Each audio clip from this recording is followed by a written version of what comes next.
Leading a startup team, whether you're delivering a sugar rush, stocking coffee, or getting a regular delivery of snacks, Office Depot has solutions that fit every startup culture, from getting those first business cards and stationery to ordering fleece pullovers with your new logo.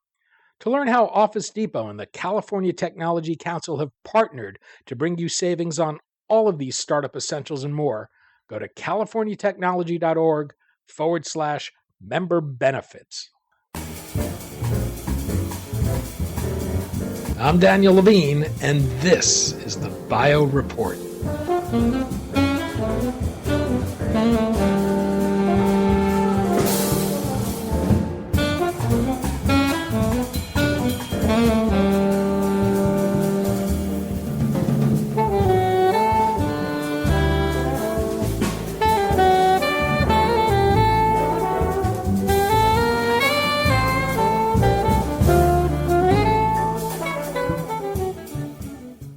Cofactor Genomics believes RNA provides a better means than DNA and other biomarkers to diagnose disease, monitor health, and enhance treatment decisions. The company's predictive immune modeling provides insight into a cancer patient's immune response at the tumor to determine whether an individual is likely to respond to an immunotherapy. We spoke to Jarret Glasscock, founder and CEO of Cofactor Genomics, about its RNA Diagnostics, the case for the use of multidimensional biomarkers, and the challenges it faces with physician adoption and reimbursement.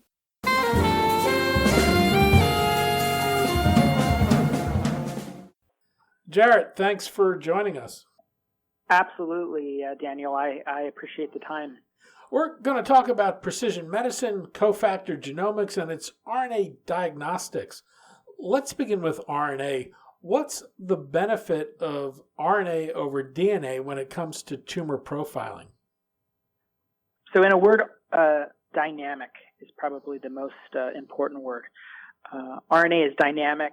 It's part of this area of functional genomics. It's a molecule that responds to multiple different factors, including infection and onset of disease. And when we think about that in the context of DNA, in the majority of cases, the DNA that we're born with is the DNA that we die with. And, DNA in many times is used as a risk factor that we will someday develop disease, whereas RNA, being dynamic and more representative of what's going on in the body right now, actually gives us insight into when that onset of disease actually happens. One of the challenges with immunotherapies is knowing which patients will benefit from them. How likely is it today that a patient treated with an immunotherapy will actually benefit from it? Yes, I think there's been so much excitement around immunotherapy, and that's probably represented by, I think when we started down this path, there were about 500 clinical trials involving immunotherapy and immunotherapy combinations. Today, there's closer to 2,500, so there's been about a 500% increase in the last 2 to 3 years. And what has been found is that many times if you know about the tumor's immune composition, what immune cells are present and active in the tumor, that is sometimes a very good indication on whether a patient is going to respond to an immunotherapy or not. So that fact right there is exactly what we're leveraging. And the case is if we can use RNA to predict the immune composition, then we can leverage that immune composition information to predict whether somebody's going to be a responder or not. And what's the consequence of having a high rate of failure with these therapies today? I would say that it's in the case when there's multiple options for a patient, multiple different treatment options, the consequence of not choosing the right treatment is, wasted hope for the patient. It's wasted time. It's wasted money for the payer. And really, in many cases, it's the exact opposite of what we hope for for precision medicine. It's imprecise medicine at the end of the day, and so the hope is among many options and among many paths that a patient can take for their care. If we can do a better job at predicting which path is going to be the most successful, then that's what gets us ultimately to precision medicine. How does your diagnostic work? What are you looking for the RNA to actually tell you? Sure. So that's an important question. So I think one of the important aspects to understand is that our team in particular spent a number of years modeling what the RNA looks like out of individual immune cells. So we spent quite a bit of investment in time and money and expertise on defining what is the transcriptome, what does the RNA look like for T cells, for B cells, for macrophages, and essentially have created a database of what these purified immune cells look like. So in terms of how does the assay work, how does the test work, we isolate the RNA from either a resected tumor or a tumor biopsy, and our assay actually works with formalin-fixed paraffin-embedded samples, which is the vast majority of tumor samples are stored in this way, mostly for imaging and pathology reasons. And we isolate this RNA, and as you might imagine, this RNA is a mixture of multiple things, right? It's a mixture of the tumor cells, the immune cells, all different, mixture of everything going on in that tumor. And we take that mixture of what's represented by that RNA and we put it in the context of these purified immune models. And what our software does the interpretation of that to deliver what the composition of those immune cells are in that tumor.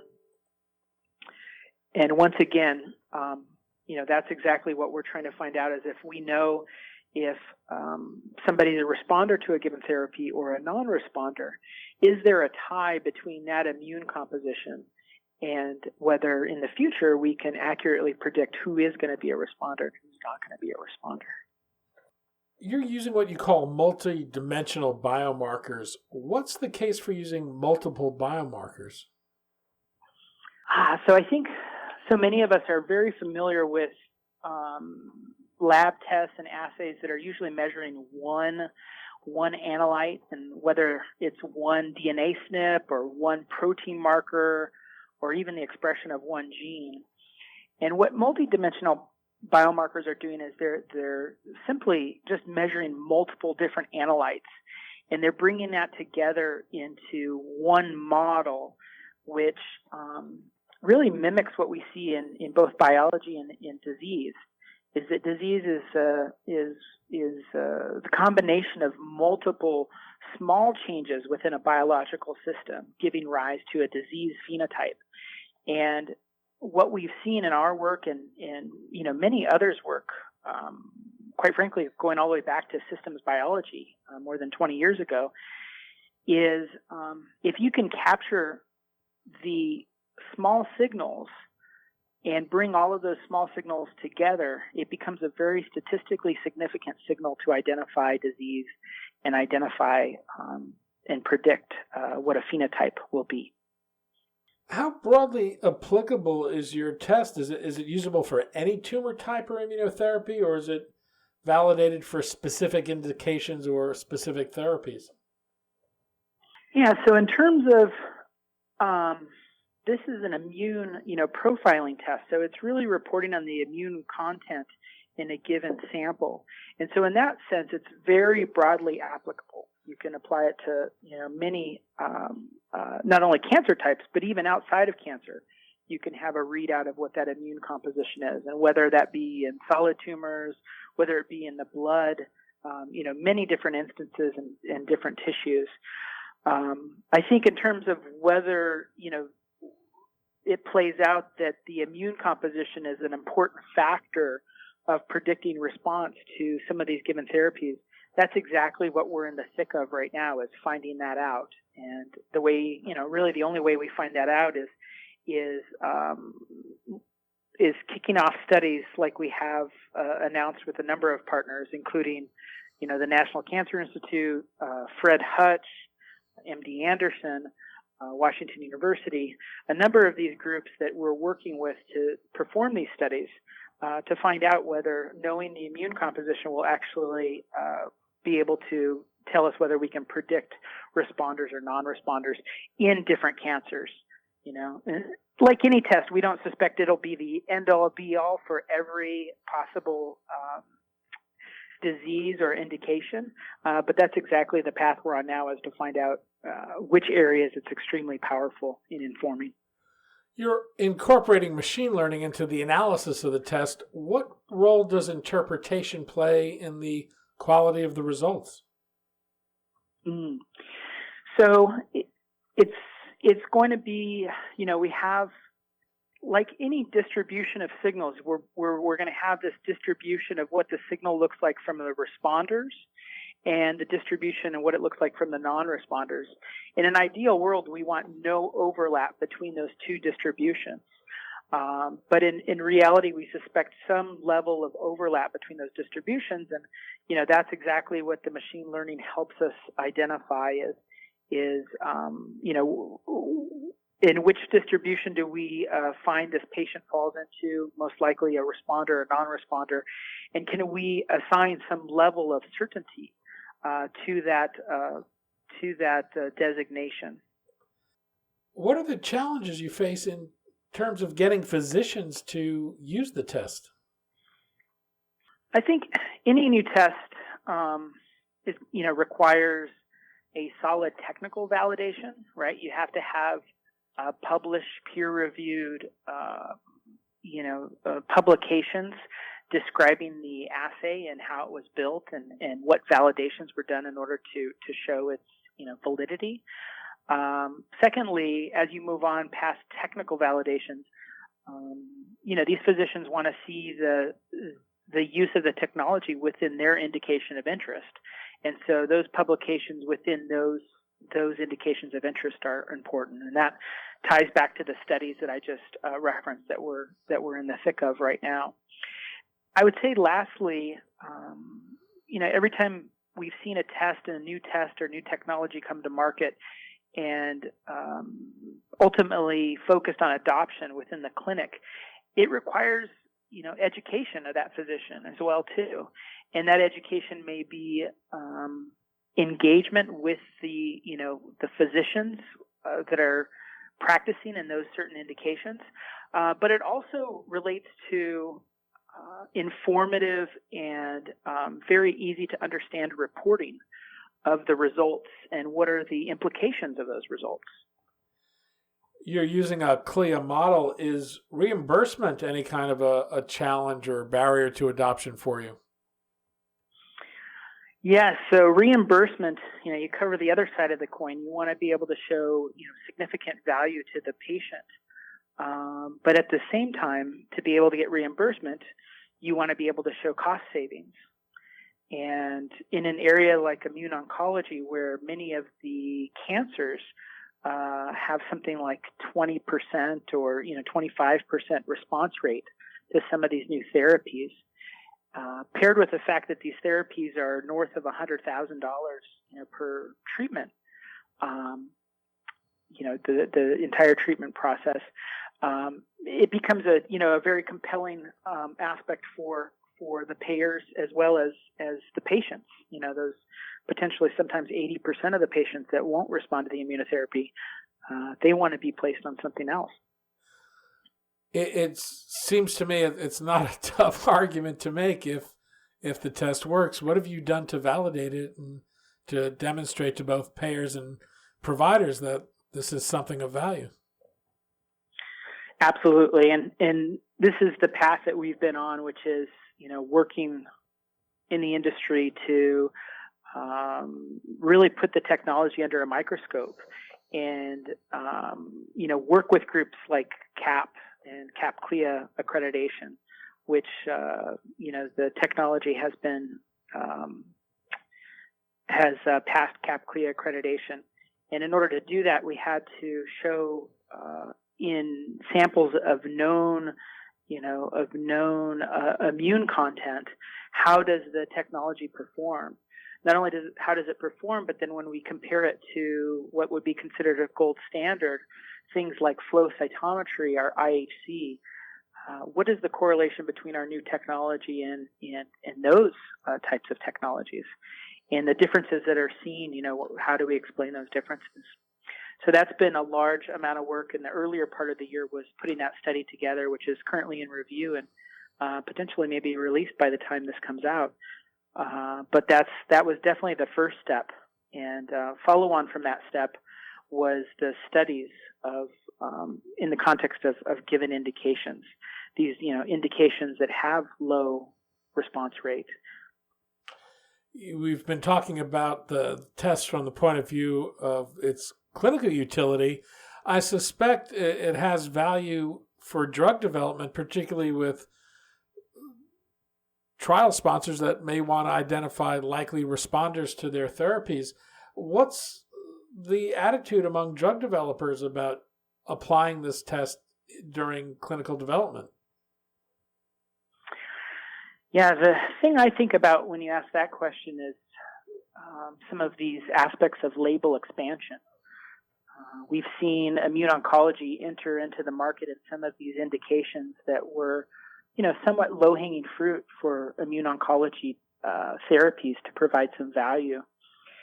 But as things move out of those indications into other indications, say, for instance, these indications that have, less than 30% response rate in that given cancer type, then, it really doesn't make sense for these drugs to be applied without an accurate test to predict who's going to respond and who's not going to respond. So that's what I really think about as the market continues to mature and as these new therapies and these new innovative drugs come to market.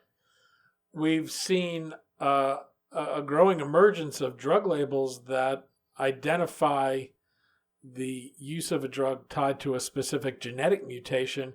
Do you think that the future will lead to biomarkers of the type that you're looking at, or multiple indicators like that going forward? I believe so. I think the entire industry is undergoing this type of change. We've seen this with multiple companies that are bringing RNA-based information to the clinic. And, this is referred to many different ways. Some folks, like us, we really think of it as this multidimensional biomarker, or sometimes it's referred to as a multi-analyte biomarker. Other times I've heard of it referred to as a classifier. And, DNA in many ways has trained us to think about this very binary model, right? Is the mutation present or is it absent? And if it's present, then you're positive for this test.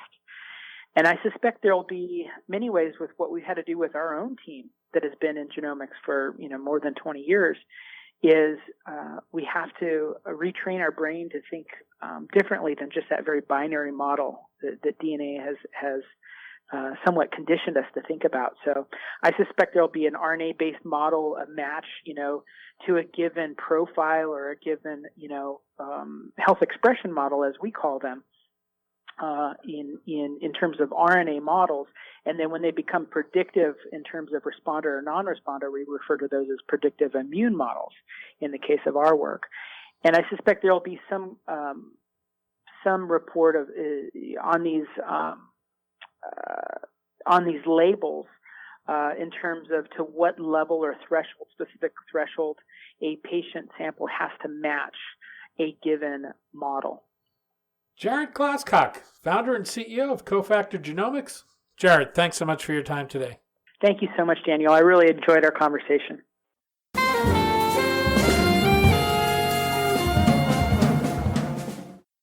Thanks for listening.